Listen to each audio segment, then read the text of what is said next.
বন্ধুরা, আমাদের বাড়ির সামনে কত জল হয়ে গেছে কালকের বৃষ্টিতে। দেখুন জলে জল, কি অবস্থা হয়ে গেছে।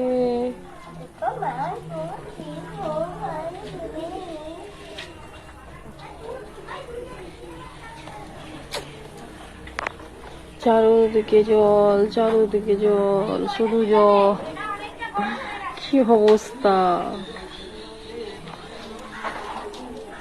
আমাদের সামনে কচু বাগান সব নষ্ট হয়ে গেছে, সব শুয়ে পড়েছে।